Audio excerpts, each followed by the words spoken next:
Hello everyone, good morning. आज solid state का 5वां लेक्चर है। लास्ट लेक्चर में हम लोग यूनिट सेल के बारे में पढ़ रहे थे, ठीक है। वहाँ हमने यूनिट सेल क्या होता है उसके बारे में जाना था। फिर हम लोग यूनिट सेल के पैरामीटर्स को समझे थे और फिर उसके बाद से हम लोग इसके बारे में यूनिट सेल के प्रकार के बारे में पढ़े थे, ठीक है।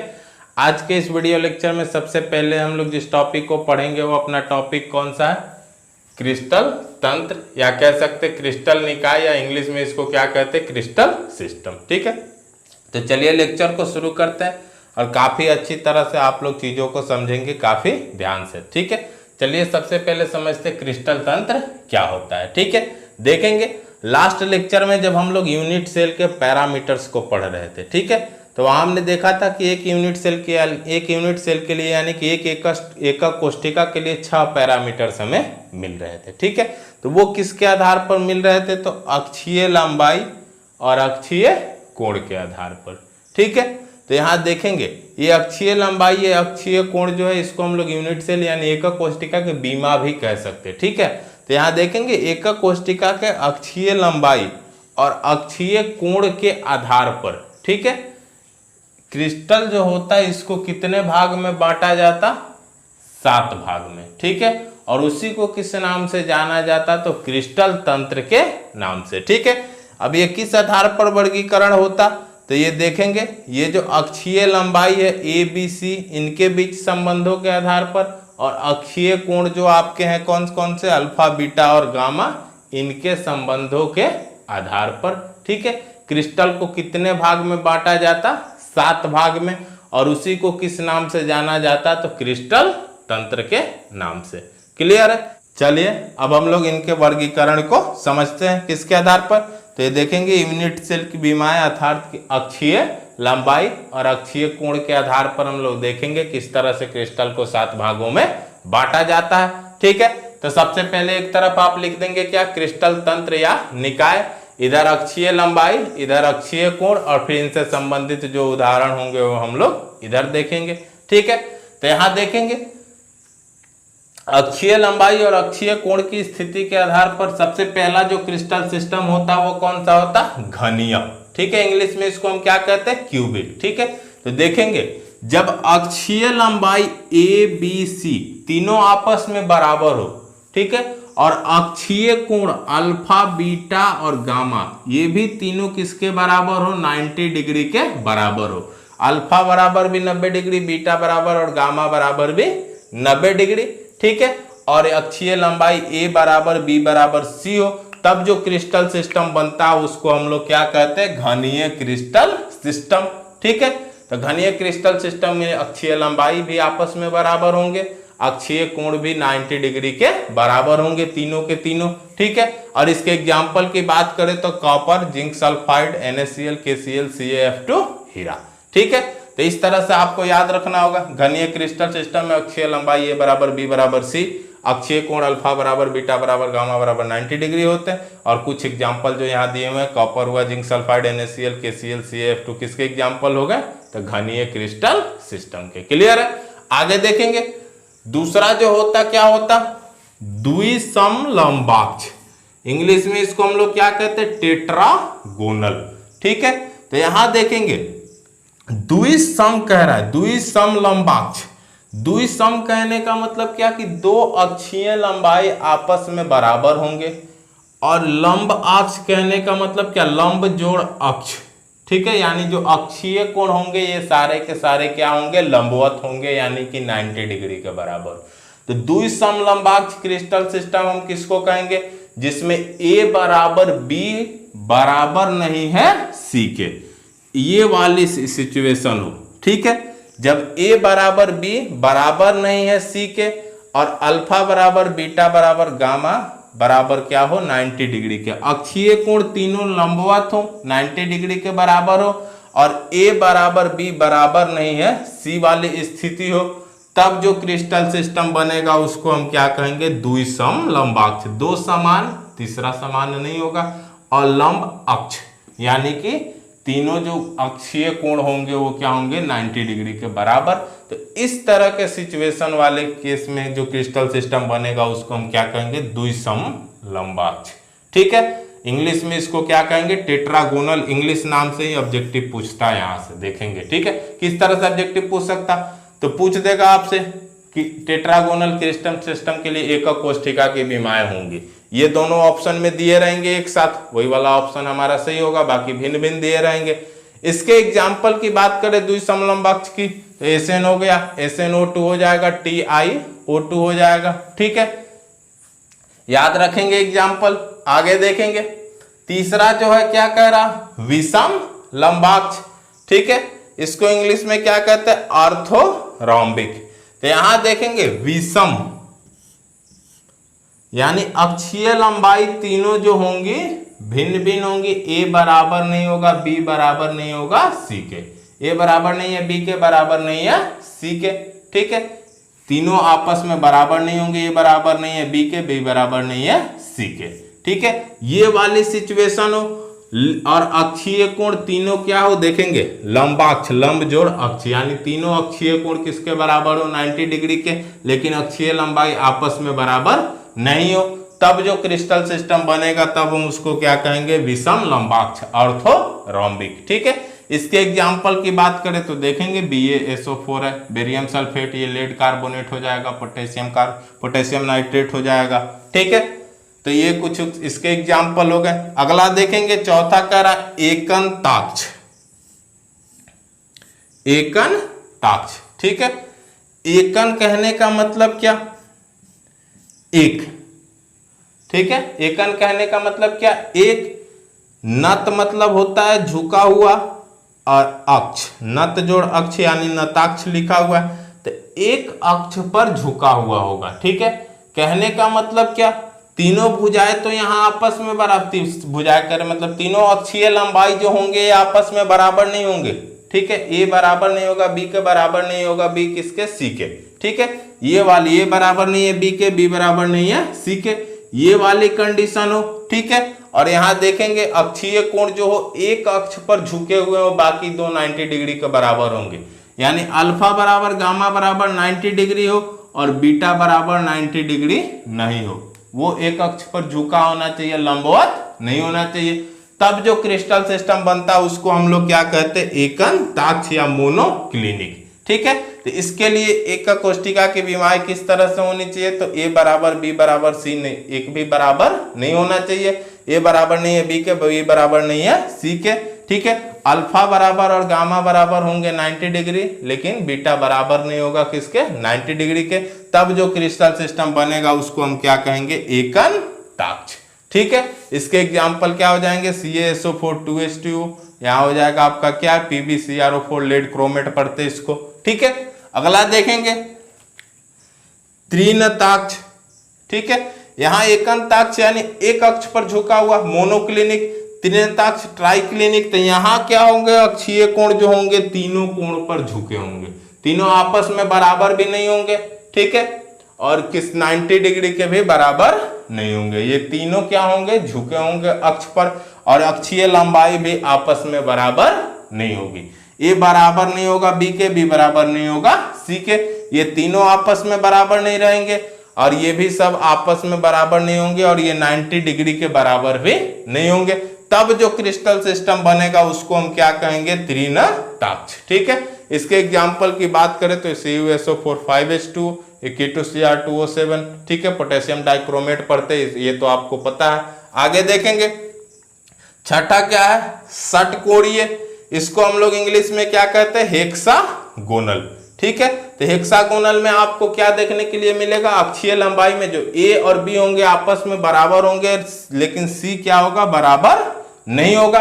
अल्फा और बीटा भी आपस में बराबर होंगे, लेकिन गामा जो होगा वो क्या होगा, 120 डिग्री के बराबर होगा, ठीक है। षटकोणीय में एक एंगल कितना देखने को मिलेगा आपको, 120 का, बाकी दो होंगे 90 का, और ए और बी भी आपस में बराबर होंगे। तो इसके एग्जाम्पल की बात करें तो क्या हो जाएगा, ग्रेफाइट हो जाएगा, HCS हो गया, AgI, जिंक, कैडमियम, ये सब किस तरह के होते हैं, षटकोणीय क्रिस्टल सिस्टम होते हैं। तो अगर ये सिचुएशन दिखे, अक्षीय कोण में दो अल्फा और बीटा 90 डिग्री के बराबर हो, तीसरा 120 डिग्री, और ए बराबर बी हो अक्षीय लंबाई में, लेकिन ये बराबर नहीं हो किसके, सी के, तब जो क्रिस्टल सिस्टम बनेगा तो उसको हम क्या कहेंगे, हेक्सा गोनल। ठीक है, सातवां देखेंगे, कह रहा है त्रिसमन्ताक्ष।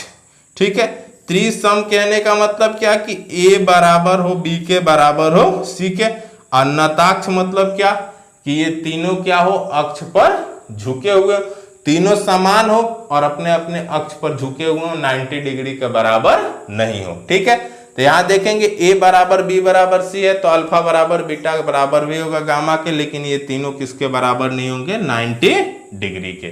ठीक है, तो इस तरह के जो क्रिस्टल सिस्टम बनेंगे इस सिचुएशन में, तो इसको हम लोग क्या कहेंगे, त्रिसमन्ताक्ष रोम्बोहेड्रल। ठीक है, इसके एग्जाम्पल की बात करें तो कैल्शियम कार्बोनेट, क्वार्ट्ज। ठीक है, ये इसके उदाहरण हो जाएंगे। तो ये हुए 7 तरह के क्रिस्टल तंत्र, किसके आधार पर, तो एकक कोष्ठिका की विमाओं अर्थात अक्षीय लंबाई और अक्षीय कोण के आधार पर। ठीक है, तो ये आपको किसी तरह से हर हाल में याद रखना है।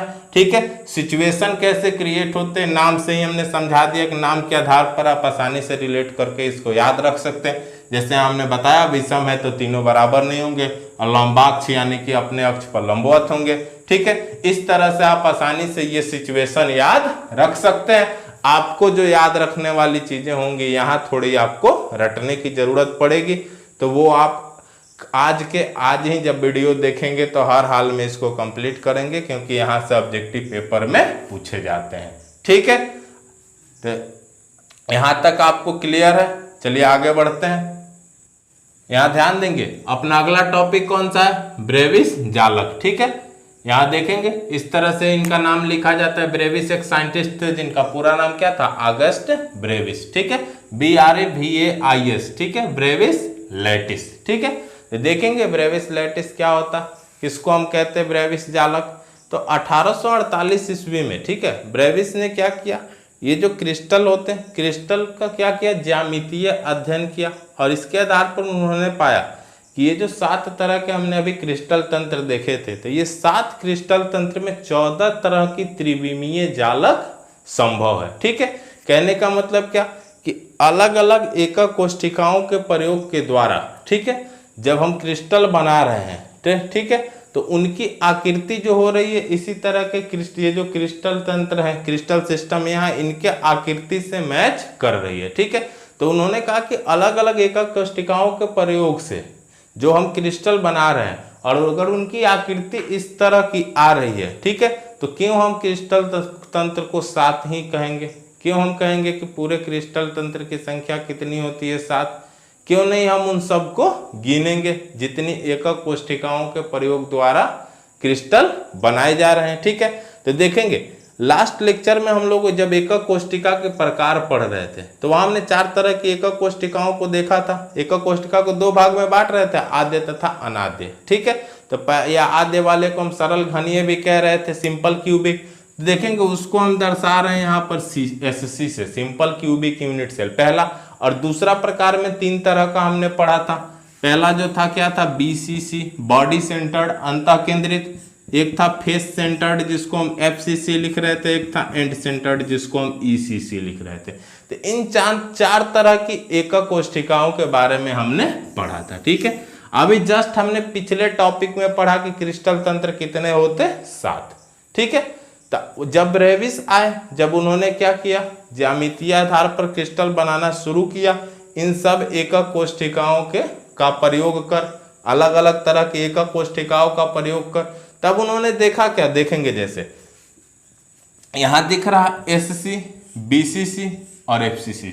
तो जब उन्होंने सरल घनीय एकक कोष्ठिका के आधार पर जब क्रिस्टल की रचना की तो देखा कि क्रिस्टल इस तरह से बन जा रहा था, घनीय टाइप का क्रिस्टल सिस्टम जो है। ठीक है, BCC के द्वारा भी ऐसा बनाना पॉसिबल था और FCC के द्वारा भी बनाना ऐसा पॉसिबल था। तो उन्होंने क्या कहा कि जब हम 3 तरह की एकक कोष्ठिकाओं से घनीय क्रिस्टल सिस्टम बना सकते हैं, ठीक है, तो क्यों हम इसे सिर्फ 1 मानेंगे, क्यों नहीं हम इसको 3 कहेंगे। ठीक है, तो इसी तरह से उन्होंने क्या किया, अलग अलग क्रिस्टल की ज्यामिति बनाना शुरू किया इस एकक कोष्ठिकाओं के प्रयोग के द्वारा। तो उन्होंने देखेंगे पाया क्या कि घनीय एकक कोष्ठिका जो घनीय क्रिस्टल सिस्टम है यह 3 तरह की एकक कोष्ठिकाओं से बनाया जा सकता, SC से, यानी कि सिंपल क्यूबिक घन सरल घनीय वाला से, बीसीसी यानी अंतः केंद्रित वाला से, और एफसीसी यानी फलक केंद्रित वाला से। ठीक है, तो 3 तरह की एकक कोष्ठिकाओं से इस तरह का क्रिस्टल सिस्टम बनाना पॉसिबल था। ठीक है, तो अब आपसे यहाँ सब्जेक्टिव भी पूछ सकता है कि घनीय क्रिस्टल सिस्टम जो है कितनी तरह की एकक कोष्ठिकाओं से बनाई जा सकती है, तो आपका जवाब होना चाहिए 3। ठीक है, कौन कौन से, तो याद रखेंगे कि घनीय एकक कोष्ठिका पूछ देगा कि निम्न में से किस एकक कोष्ठिका के द्वारा बनाई जा सकती है, तो इनमें से कोई एक ऑप्शन में दे देगा या तीनों दे सकता है। ठीक ना, तो एससी, बीसीसी, एफसीसी। ठीक है, उसी तरह से उन्होंने देखा क्या कि ये जो सिंपल क्यूबिक है और बीसीसी है, माने एससी और बीसी, इन दोनों के माध्यम से हम द्विसमलंबाक्ष क्रिस्टल सिस्टम भी बना सकते हैं। ठीक है, तो द्विसमलंबाक्ष क्रिस्टल सिस्टम किन किन एकक कोष्ठिकाओं से बनाई जा सकती है, एससी या बीसीसी से भी। ठीक है, तो यहाँ कुल कितने हो गए, 2। ठीक है, एससी और बीसी से भी इसकी बनाया जा सकता था।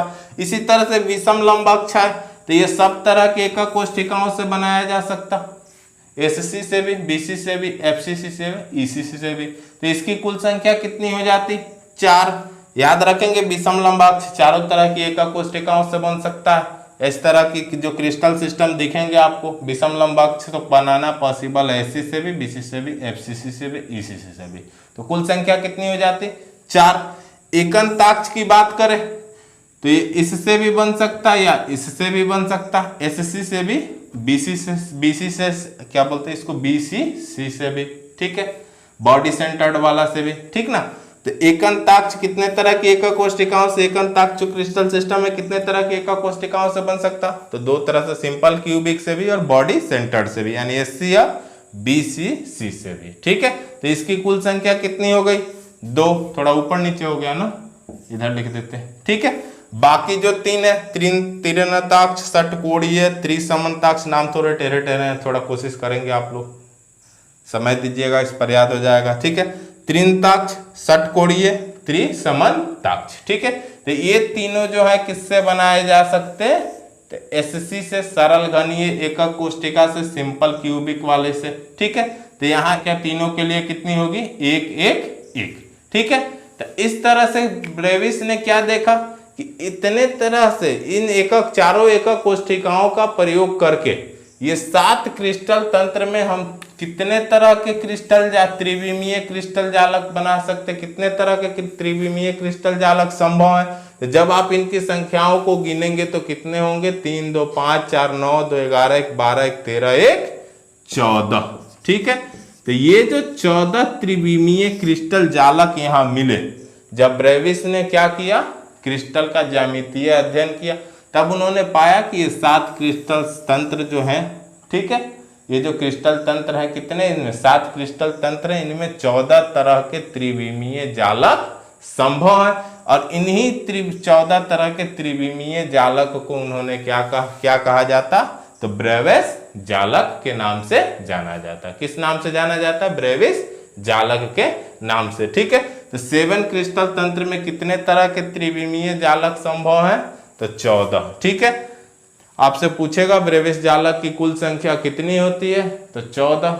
ठीक है, तो ब्रेविस के अनुसार क्यों हम क्रिस्टल तंत्र को 7 कहेंगे, क्यों ना हम इनको क्या कहेंगे, इनके जो अलग अलग एकक कोष्ठिकाओं से बन रहे हैं, तो क्यों ना हम इनको इन्हीं नाम से जानेंगे जिनसे ये बन रहे हैं। तो इस तरह से उन्होंने कहा कि हम क्रिस्टल तंत्र को 7 नहीं कहेंगे, हम कहेंगे कुल क्रिस्टल तंत्र कितने होते, 14। तो ब्रेविस के अनुसार टोटल कुल त्रिविमीय क्रिस्टल जालकों की संख्या कितनी हो जाती, 14। कितने तरह से बनाने पॉसिबल है, 14। ठीक है, तो ये होता ब्रेविस जालक। क्लियर है, चलिए आगे बढ़ते हैं। इनको आप याद रखेंगे कि घनीय में कौन कौन से आ जाएंगे, तो एससी बीसीसी एफसीसी। द्विसमलंबक्ष में कौन कौन से आ जाएंगे, तो एससी बीसीसी। इस तरह से आप याद रखेंगे और इनकी संख्या भी याद रखेंगे। क्लियर है, सब लोग यहाँ ध्यान देंगे। अपना अगला टॉपिक कौन सा है, एकक कोष्ठिका में अवयवी कणों की संख्या। ठीक है, number of constituent particles in unit cell.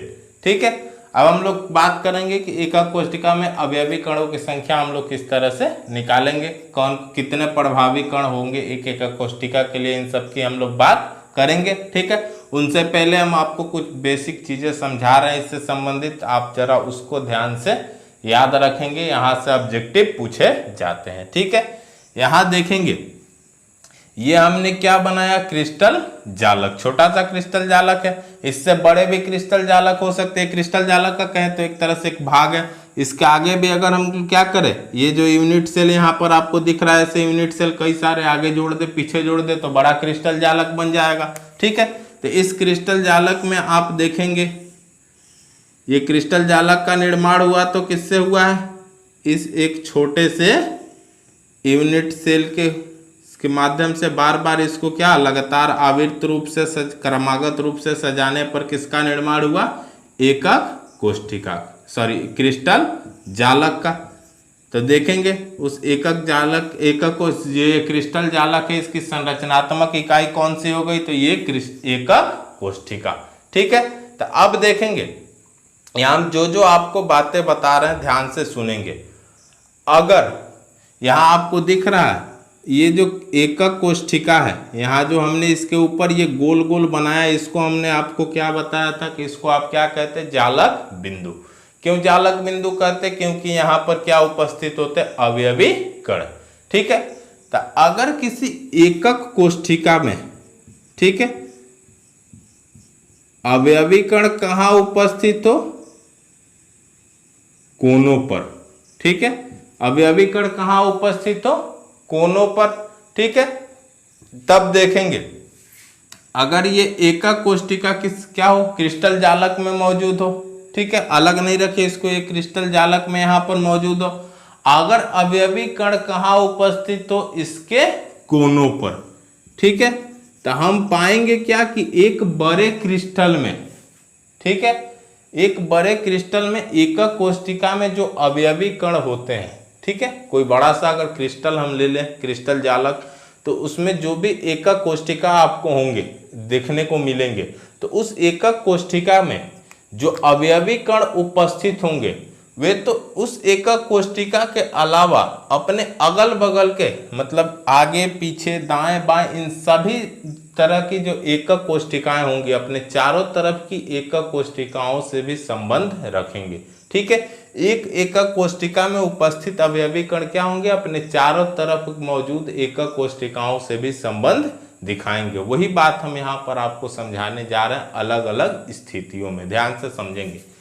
मान लेते हैं कि ये जो एकक कोष्ठिका हमें ये जो क्रिस्टल जालक हमें दिख रहा, इसमें उपस्थित कोई भी एक एकक कोष्ठिका हम ले लें, कोई भी एक यूनिट सेल। ठीक है, तो अगर हम उस यूनिट सेल में हम ये माने कि कोई अवयवी कण जो है वो कहाँ उपस्थित है, कोनों पर। हम मान लेते कि ये देखेंगे यहाँ पर ये क्या है, एक कोना है ना, तो हम मान लेते कि अवयवी कण कहाँ उपस्थित है, इस कोना पर। ठीक है, तो अब हम पूछेंगे कि इस क्रिस्टल जालक में ये अवयवी कण इस यूनिट सेल के साथ साथ और कितने यूनिट सेल से संबंधित होगा।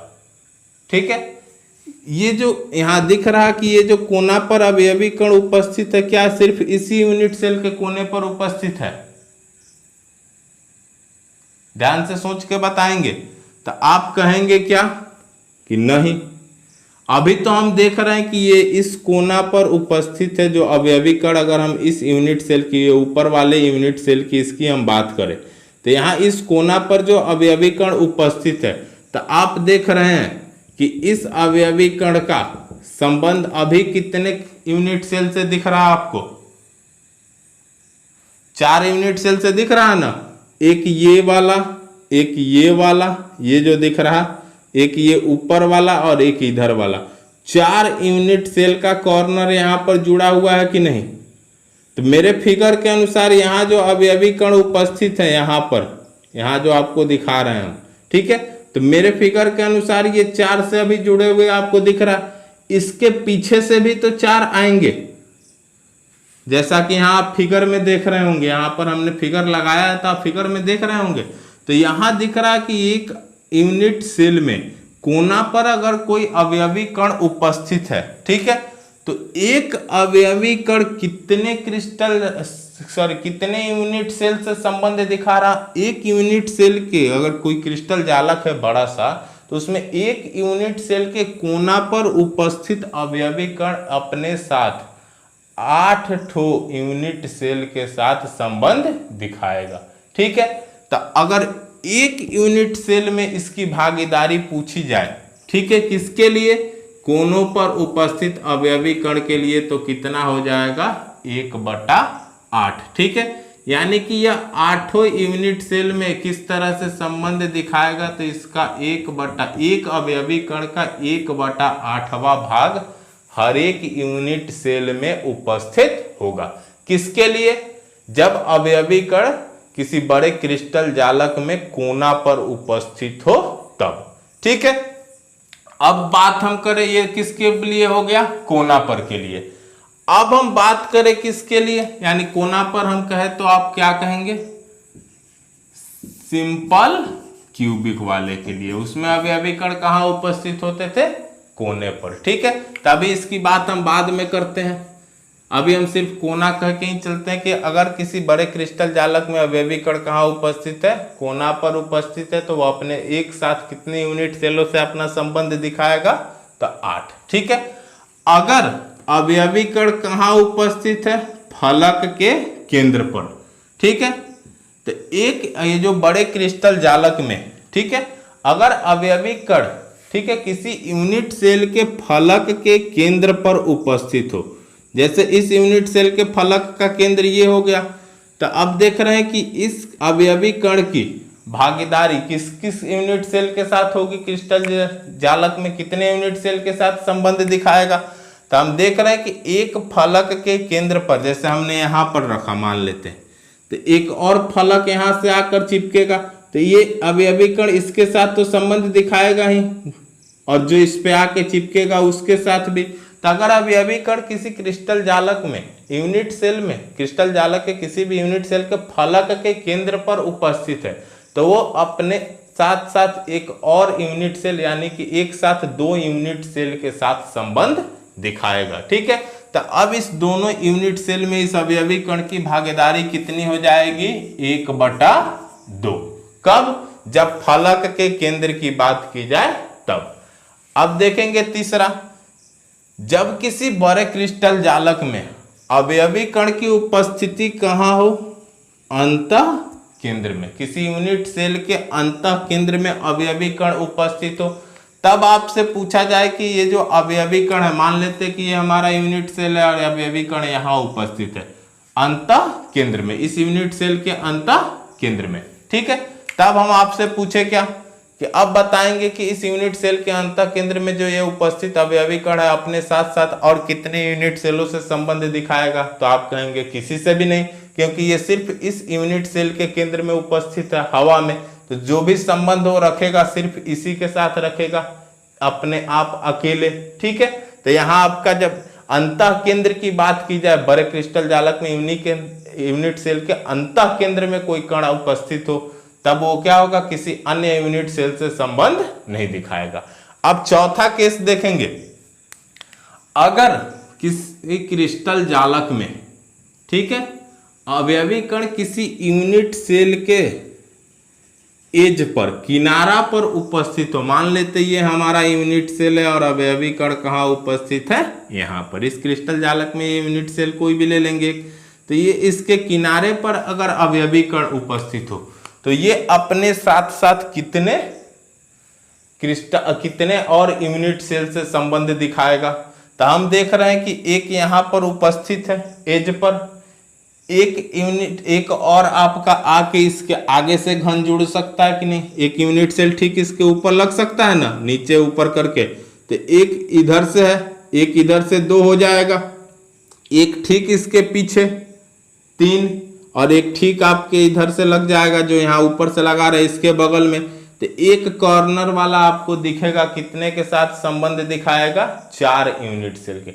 अगर किसी क्रिस्टल जालक में यूनिट सेल के एज पर कोई अवयवी कण उपस्थित है, ठीक है, तो वो अवयवी कण अपने साथ साथ और 3 यूनिट सेल, यानी कि टोटल 4 यूनिट सेल के साथ संबंध दिखाएगा। ठीक है, तो इस तरह से पूरे यूनिट सेल में इसकी भागीदारी कितनी हो जाएगी, 1/4। कब? जब एज की बात की जाए तब। तो जब कोना पर बात की गई, अवयवी कण यूनिट सेल के कोना पर उपस्थित है तो 1/8 भागीदारी दिखा रहा, यानी 8 यूनिट सेल के साथ भागीदारी दिखा रहा, तो प्रत्येक यूनिट सेल में उसकी उपस्थिति 1/8 है।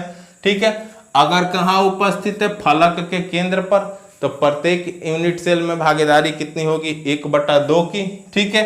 अगर अंतः केंद्र में उपस्थित है तो सिर्फ उसी यूनिट सेल से संबंध रखता है। ठीक है। अगर एज पर उपस्थित हो तो अपने साथ साथ 4 यूनिट सेल से, मतलब कि एक साथ 4 यूनिट सेल से संबंध रखेगा, तो उसकी भागीदारी कितनी होगी हर एक यूनिट सेल में? 1/4। ठीक है। तो यहां तक आपको क्लियर हो गया होगा। तो अब चलिए हम चार्ट के माध्यम से अलग अलग यूनिट सेल के लिए अवयवी कणों की प्रभावी संख्या निकालते हैं।